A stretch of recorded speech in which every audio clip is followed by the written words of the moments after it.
پوچھا گیا جلد نمبر 2 صفحہ نمبر 366، تو آپ نے بھینس کے حوالہ سے فرمایا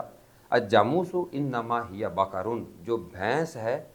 وہ در حقیقت گائے ہی ہے، ان میں کوئی فرق نہیں ہے۔ امام شافعی کی سب سے بڑی کتاب فقہ العبادہ، جس میں امام فقہ شافعی کے سارے مسائل موجود ہیں، جلد نمبر 2 صفحہ نمبر 84 کے اندر آپ سے پوچھا گیا تو آپ نے فتویٰ جاری فرمایا کہ میرے نزدیک گائے اور بھینس میں کوئی فرق نہیں ہے، جس طرح سے گائے کی قربانی درست ہے اسی طرح سے بھینس کی قربانی بھی کی جا سکتی ہے۔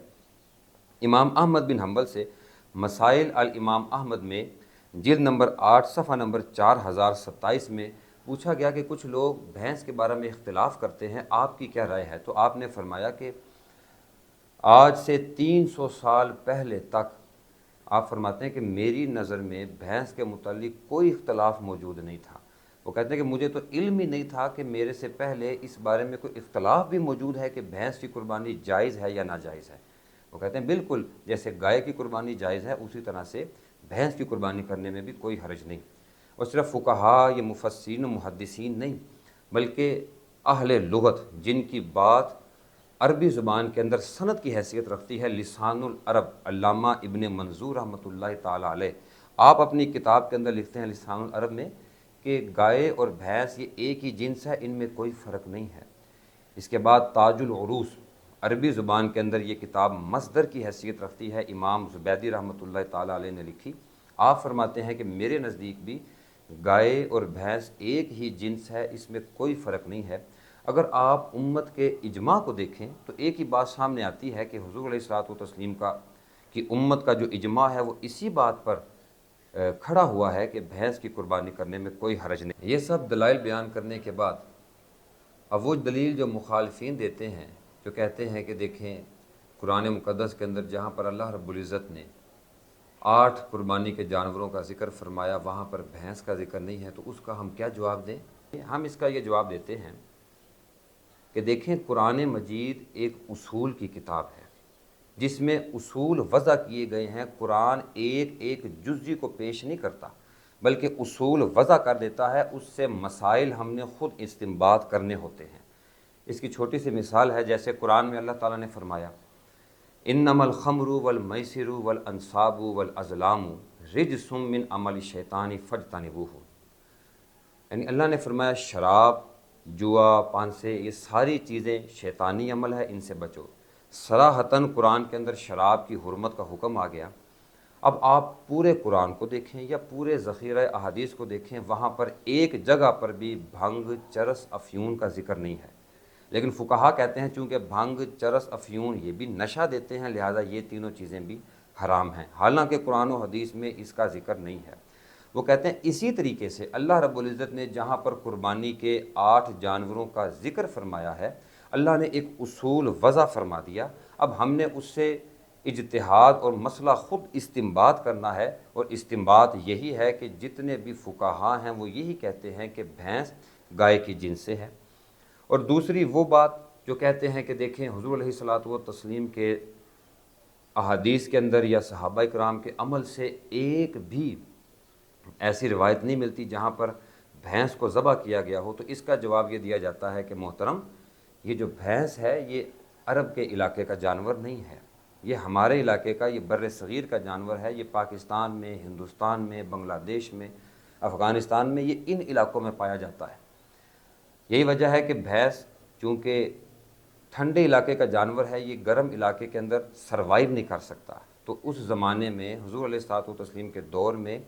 عرب کے اندر بھینس موجود ہی نہیں تھی، تو اب جب موجود نہیں تھی تو وہ ذبح کہاں سے ہوتی، اس کی ذبح کا مسئلہ کہاں سے پتہ چلتا، اس کی قربانی کا فتویٰ کہاں سے آتا۔ اس وجہ سے اگر آپ ان تمام دلائل کو دیکھیں تو ایک ہی بات سامنے آتی ہے کہ حضور علیہ الصلوۃ والتسلیم کی امت کا اجماع اسی بات پر ہے، چونکہ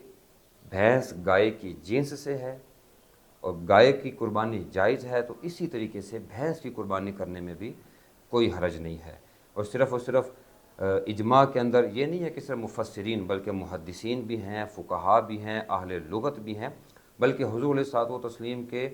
زمانہ سے 300 سال تک تو بھینس کے بارے میں کوئی اختلاف موجود ہی نہیں تھا۔ یہ تو بعد میں اختلاف پڑا ہے، تو اس اختلاف کی کوئی حیثیت نہیں ہے، لہٰذا جو احباب بھی بھینس کی یا بھینسے کی قربانی کرنے کا ارادہ رکھتے ہیں وہ پورے ذوق کے ساتھ، شوق کے ساتھ اپنی قربانی پیش کیجئے، سنت ابراہیمی کو ادا کیجئے، انشاءاللہ تعالیٰ ان کی قربانی